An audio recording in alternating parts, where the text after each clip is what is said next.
This is Find Your Dream Job, the podcast that helps you get hired, have the career you want, and make a difference in life. I'm your host, Mac Pritchard. I'm also the founder of Mac's List. It's a job board in the Pacific Northwest that helps you find a fulfilling career. Every Wednesday, I talk to a different expert about the tools you need to get the work you want. Find Your Dream Job is brought to you by Top Resume. Top Resume has helped more than 400,000 professionals land more interviews and get hired faster. Get a free review of your resume today. Go to maxlist.org/topresume. One of the most effective ways to get an employer's attention is to post content on LinkedIn. And today's guest says to do it well, you need to study what works, learn from those who do it best, and give yourself time. Andy Foote is here to talk about how LinkedIn content can help you land your next job. Andy is a writer and coach who teaches LinkedIn strategies. He also hosts the podcast Footnotes. It's an interview show with interesting people on LinkedIn. Andy joins us from Chicago, Illinois. Well, let's jump right into it, Andy. Can posting on LinkedIn really help you get your next job? Yes, I believe it can, Mac. How are you? Thanks for inviting me on. Well, it's a pleasure to have you. And let's talk about LinkedIn and how content can help you. What do you say to people who might be skeptical about that, Andy? Yeah, I think as far as LinkedIn goes, it really is the place for you to unearth your next opportunity. And I would say that the bar has been set pretty low, Mac, in terms of how you can stand out from the crowd. And my favored way of doing that is all about content and what I call the content journey. Well, why can't you just set up an account, Andy, and just wait for the recruiters to reach out and the offers to come in? Well, of course, there's nothing stopping you from doing that. And of course, some lucky souls may land that way. But I can tell you from experience, and other people may agree with me, that it's not always going to work out that way or work out for you.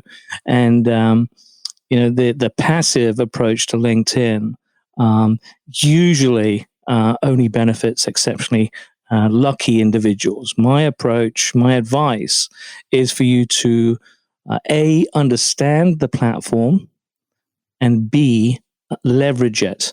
And of course, there's a lot of in-between stuff. Let's talk through those different steps. But before we do that, Andy, you spend a lot of time on LinkedIn. And I know you've looked at all the different features and different strategies. Why are you such a fan of content and how it can help someone in a job search get their next position? Yeah, I'm really glad you mentioned time, Mac, because time is one of those things that's crucial, I'd say, in terms of fully maximizing and leveraging the platform. My favorite expression right now, at least, is I'm an overnight success that took 10 years. And what I mean by that is I have obviously invested a lot of my time and energy into building a profile, hopefully a high visibility profile on LinkedIn. And there's nothing special about that. Anyone can do it. Everyone should do it. But the issue with, I think, most job seekers, most people who are in transition, is that they parachute into the platform and then essentially say, help me, and no one's listening, or if they are listening, they don't know you from Adam because you haven't spent the time, you haven't dug your well before you're thirsty on the platform. Now, of course, you can start doing that now, but it will take time. If you're one of these lucky folks or folks that have seen the writing on the wall or been prepared or thought of LinkedIn as an insurance policy, you've been doing this all the while, then good for you. But most people are essentially in a state of panic. And I say, well, take a deep breath and understand that you can build that profile. You can gain that additional visibility. And yes, the way that I suggest you do this is via pulling all of the levers on LinkedIn, but in particular, the content lever. So in other words, I'm talking primarily about posting, so short form content, posts, and articles. Articles are slightly different because they are indexed on the web or on search engines. Posts are kind of like the newspaper of the day on LinkedIn. And I want to talk about time because you mentioned your journey, your 10-year overnight success. We have listeners who need to find a job this month or in 3 months or 6 months.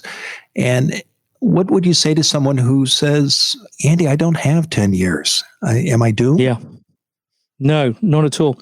I would spend a lot of your time, so invest a lot of time on LinkedIn. But before you put pen to paper, before you start typing on that keyboard, I would take a good look around you in terms of the content out there that is doing well. All right. So is it getting high engagement? Why is it getting high engagement? Is it relevant to me? Is it relevant to the people who I think are going to be decision makers in terms of my transition and what I want to do next? And then once you understand that, Mac, once you understand what makes good content, how well is it doing, and why is it getting strong engagement, incorporate that information into your own content production. So think about, okay, what am I going to write about? Because I firmly believe that everyone has something to share, whether it's a story, whether it's insights, whether it's knowledge, etc., etc. And these days, it's not just strictly professional content or knowledge. You may have noticed yourself that over the last 18 months or so, seems like a lot of the folks who were comfortable on Facebook have come over to the LinkedIn platform and are sharing aspirational, sometimes deeply personal stuff that is still getting high engagement. So there's an opportunity there, and it's not just boardroom anymore. It's sometimes it's after work, sometimes it's water cooler stuff. But content can be creative, and there's so much diversity and variety in the type of content that you can share and build your profile, gain that visibility, and get on the radar of some decision makers. Is all content created equal, Andy? That's a great question. Well, I mean, at a base level, it is. It starts equal, doesn't it? What makes it special is how people react to it, how well it's received. If you're writing content that is read in silence, then unfortunately, it could be the best content in the world, but you really need that engagement kick for it to be sent wide and far throughout the LinkedIn platform. If it's read in silence, Mac, and no one reacts to it, no one comments on it, then that's kind of a failure because you really need other people to jump on that platform, jump on that content and coalesce around your content and around you for it to be then distributed to others and to continue with that distribution throughout the platform. You really need that engagement. It's, comments are like rocket fuel to the algorithm, and the algorithm is the master here that you must satisfy continually whenever you post. What leads to great engagement? Is the number of connections you have, or is it something else? Yeah, it's a great question. So you can't really expect to get engagement without building it first. So if you're not in expansion mode in terms of your network, then you are really going into the boxing ring, right, with one arm tied behind your back. You do need to constantly build your audience. So that typically means connecting with people and what I was saying about a passive approach. That's not going to work in terms of building your network either. You've got to actually build some kind of inbound connection pipeline, so people coming to you, not you just going to people and saying, hey, connect with me. And that message, by the way, has got to be succinct. It's got to be relevant, because you're not going to connect with me unless I can lay out precisely and with an excellent reason why you should connect with me. So you've got to be aware of those kinds of messages. So yeah, you need to be in expansion mode. You hope, obviously, that when you're connecting with people that they are going to dig your content enough to show up. And the algorithm certainly will show it to not just your, current connections, new connections, current followers, new followers, but it'll also vary it up. It'll start showing it to other people who you're not connected with, who you have never heard of you, and in that sense, it's random testing. But yeah, I succeed whenever I publish on content because I have a fierce band of loyal Andy Foote fans, because they kind of know what to expect when I publish, and they thankfully dig what I publish, but they don't do it in silence. They do react and they do comment, and everyone can do that. There's nothing special about that. Everyone can do that. And what I was referring to about the bar being set pretty low, most job seekers are not doing that. So if you do that and you do it well, then the world is your oyster, and you will land much more quickly than just putting your resume in your about section and just hoping for the best. And why is that, Andy? Is it because you're getting the attention of the employers you want to impress? Why does that help you get your next job, creating great content that engages others? So think of two strategies, Mac. You've got your short list of potential employers, right? You've scoped out the dream jobs that you're currently gunning for. You've attempted to get on the decision makers' radars by browsing their profile. If you've got a premium account, and you can see if they browse you back. So now they're at least aware of you. You've gone and looked very hard inside the company. You've scoped who is around the decision maker, who else you can possibly engage with or connect with. So that's one strategy. The other strategy is all about potential, isn't it? Because when you're in expansion mode on LinkedIn, you truly really don't know who's going to be the next person that opens the door for you.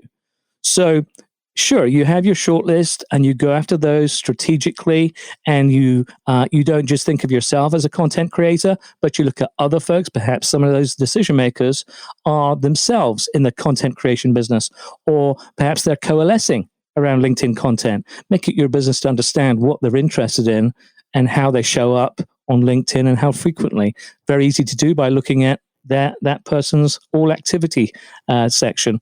Look in that tab, you'll see exactly how active or not they're on LinkedIn. If you're lucky and they are active, then that's a great window into what they're doing and what they're interested in. So certainly you can be tactical, strategic, but also there's this, this big promise of potential and possibility and discovery when you're putting yourself out there in a very public way, but you're doing it in a way that you're in control of your brand and what you stand for, what you're interested in, and what you're interested in doing next.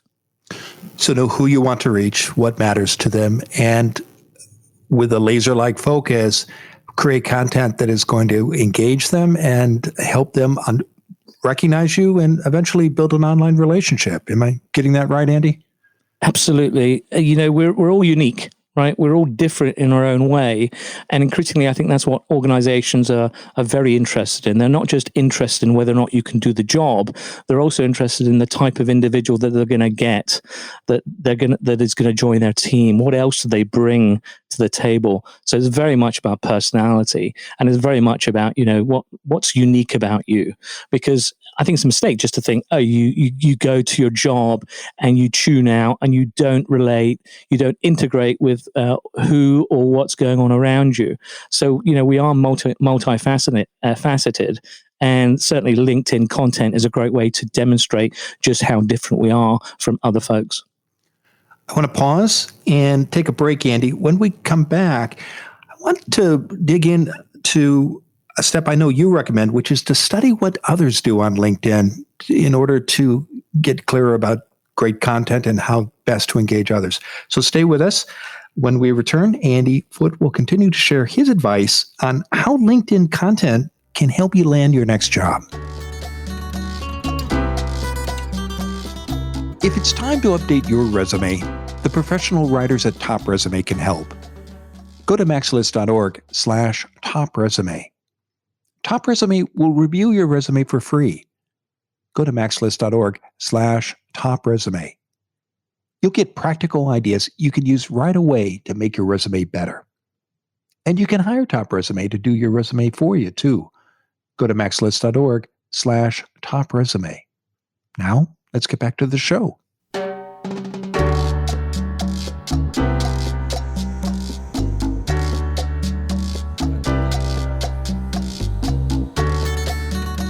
We're back in the Max List studio. I'm talking with Andy Foote. He's a writer and coach who teaches LinkedIn strategies. Andy also hosts the podcast Footnotes. It's an interview show with interesting people on LinkedIn. Now, Andy, before the break, we were talking about how LinkedIn content can help you land your next job. One step I know you recommend taking to get good at this is to study what others do on LinkedIn. Tell us more about that. Why is that important? Yeah. So it's certainly the way that I learn and continue to adapt and try out. I experiment with a wide variety of different ways of what I call going to market on LinkedIn. By that, I mean, if we consider the diversity in terms of how we can approach content creation and how we can try and engage with our audience, LinkedIn is certainly giving us, new tools, new features, shiny new objects fairly regularly. And the most recent one, Mac, is stories.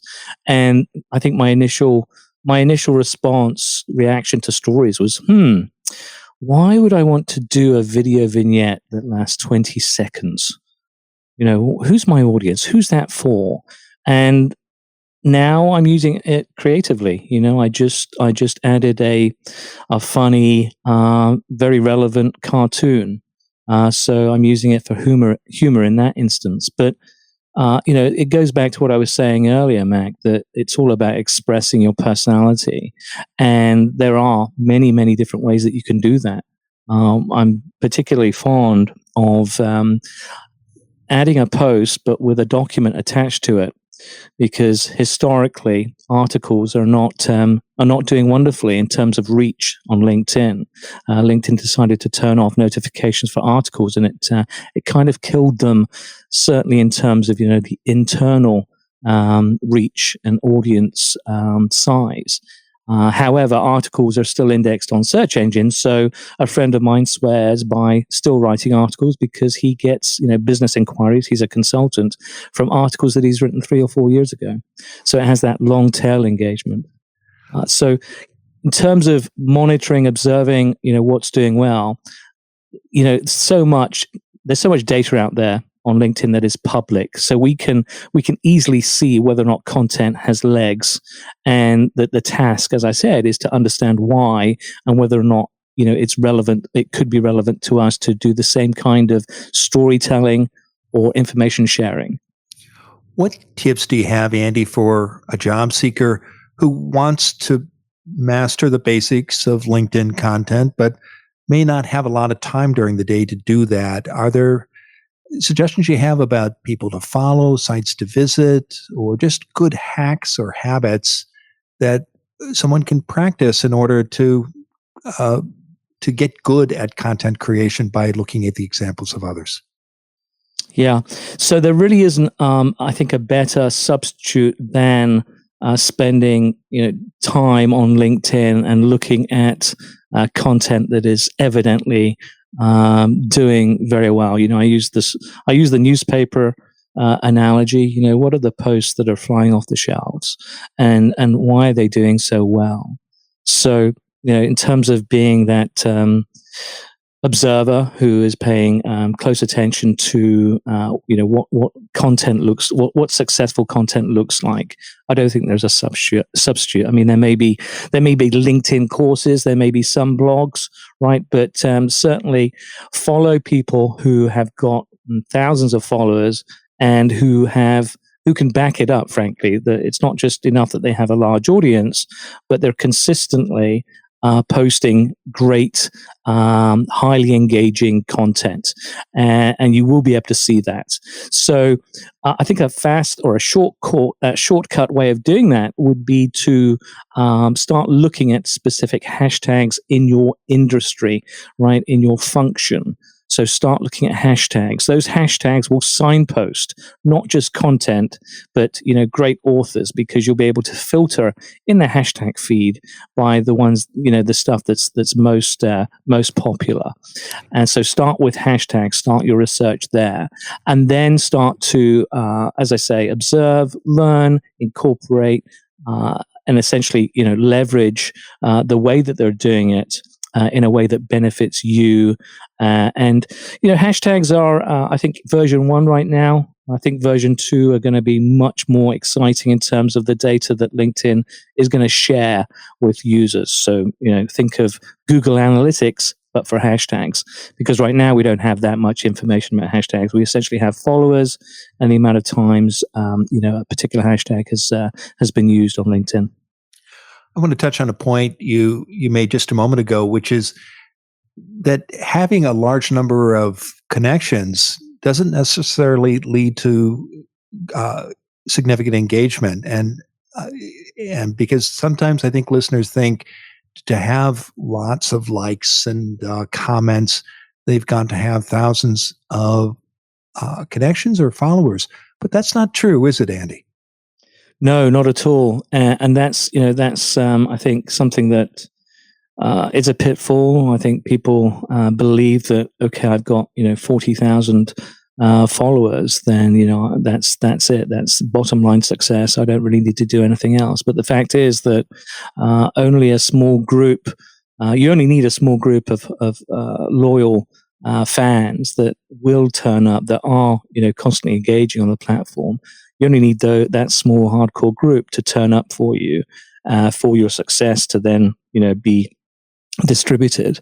And of course, having a large network to start with is obviously going to help in terms of determining who your fan base, who those hardcore fans are, for sure. It's much easier to have 40,000 followers and from that have that hardcore fan base, rather than having 400 and hoping that a proportion of those turn out to be hardcore fans. So yeah, it's complicated. I wish that LinkedIn would make it easier for us to find those folks who are serial engagers, and for folks to understand who is active, but why. That's certainly hard to determine currently. Perhaps what I was saying about hashtags and more insights there. Perhaps that's coming too. I really don't know, but that would be helpful to certainly job seekers when they're trying to build something, and they will come, as the movie quote goes. You spend a lot of time studying people who are good at engagement on LinkedIn. Are there 2 or 3 practical examples you can give that might be especially useful for job seekers related to content creation? Andy, I mean, for example, you mentioned that LinkedIn articles just don't see the level of engagement that was common a few years ago because LinkedIn's turned off notifications. Are there good habits that you see master content creators practice when posting or using hashtags or links that job seekers should keep in mind? Yeah, what I think is a hallmark of success is folks who seem to understand that all right, how many hashtags should I be using? Not just which, but how many? What kind of structure should I be using in my post? Should I be using signal lines and treating the reader like a child? Would that look baity? Yeah, there are so many different decisions that you have to make when you're publishing. What I would encourage all of your listeners to do is to look at LinkedIn tips as a hashtag. Look at various LinkedIn trainer blogs and absorb as much information as you can about publishing and what they recommend. And then what I'd like for you to do is to experiment and to see for yourself, okay, did that work for me? Why? So get into that mindset. And the other thing I'd recommend is that you really can't learn some of this stuff until you start doing it. So overcome any kind of humility, any kind of, I was going to say a lack of confidence. That's not quite it. Overcome any kind of roadblock that you might have mentally in terms of doing this, and just start doing it. Because once you start doing it, you'll get more comfortable and you'll start to see results for yourself. You'll understand what's working and what isn't, and then you'll be able to tweak going forward. That's how I learned, right? My early stuff was terrible. My writing was really, really bad. So I'm glad that's now been hidden by the dust of time, right? It's very hard to find my early stuff. And I've just become, I think, a much better communicator, a much better writer, because I realized that I should just write how I speak. As long as I do that, then I'm engaging with my audience. So I think that's certainly a mindset that your listeners should adopt. We've talked about the importance of identifying the audience you want to reach, understanding their needs, studying what others do who are good at engagement on LinkedIn, and writing like your talk, which is always excellent advice. Now, how do you pull all this together, Andy, and leverage what you've learned and put it together in a way that is going to help you with your job search and get that offer faster? Yeah, so there's a new section on LinkedIn, on the LinkedIn profile page, called Featured, and it's pretty prominent. It comes in at just above your About section, and it's prominent for a reason, because that's your place to show off, right? To add the most impressive content that you have, and that's where decision makers will look to see whether or not you're producing content and what kind of content you're producing. So think about, once you start down the content journey, once you start building up your portfolio, right, of written or other kind of content, frankly, it could be, if you're good at video, if you're comfortable in front of the camera, then have at it. That's what I meant by the many different ways that LinkedIn allows you to show off and to flex those intellectual and professional muscles. So yeah, think about the featured section. It's prominent for a reason. Utilize that, and certainly in the About section, make it all about you. And let your personality shine. There are so many missed opportunities in the About section that I see every day, where people just copy and paste something from their resume and think that's sufficient. That's all they need to do. But no, they don't. It's a competition, and competition is fierce, as I don't need to tell you, especially these days. Well, I've enjoyed our conversation, Andy. Now tell us what's next for you.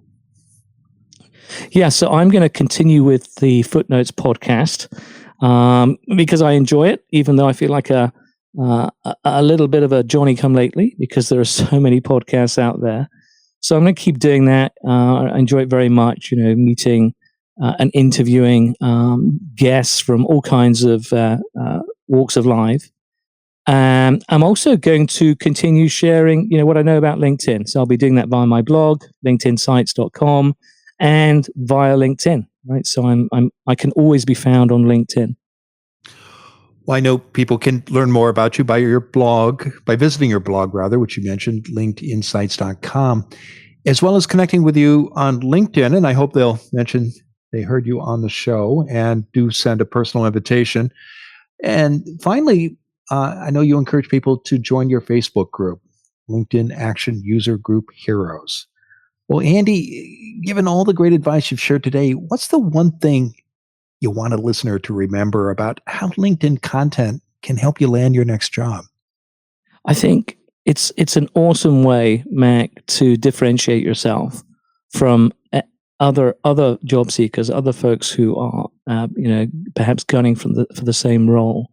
And I think, as I said before, the world is your oyster in terms of content, and if you do it well, and you find the right balance between showing off, striking a chord, informing, and engaging, then I think that in itself could open doors for you.